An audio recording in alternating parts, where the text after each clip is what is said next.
শ্ৰীকৃষ্ণই কৈছে, যিজনে সকলো জীৱকে দয়া আৰু কৰুণাৰ দৃষ্টিৰে চায়, যিজনৰ মনত কোনো উচ্চ নীচ ভাৱ নাই, যিজনে সকলোকে এক ঈশ্বৰৰ অংশ বুলি সেৱা কৰি ফুৰে, যিজনে সদায় লোকৰ মংগলৰ অৰ্থে কৰ্ম কৰি ফুৰে, সেইজনে শ্ৰেষ্ঠ মানৱ আৰু সেইজনে ভগৱানৰ অতিকে প্ৰিয় হয়।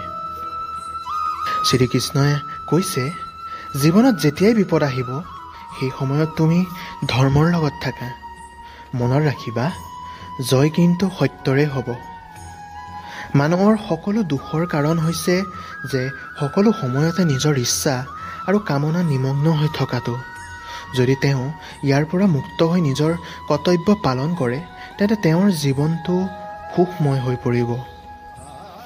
শ্ৰীকৃষ্ণই কৈছে, এনে মানুহ কেতিয়াও সফল হ'ব নোৱাৰে যিজন এলেহুৱা হয়।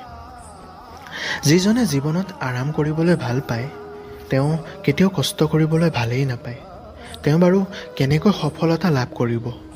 সেইবাবে আপুনি যদি কিবা কাম কৰিব বিচাৰে, তেন্তে এতিয়াৰ পৰা এলাহ ত্যাগ কৰক।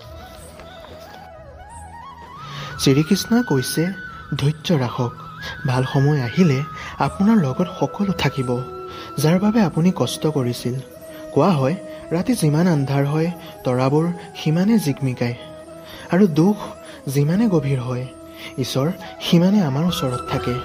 সেইবাবে প্ৰত্যেক ৰাতিৰ পিছত ৰাতিপুৱা হোৱা আৰু সকলো বেয়া পৰিস্থিতিৰ পাছত ভাল সময় অহাটো নিশ্চিত।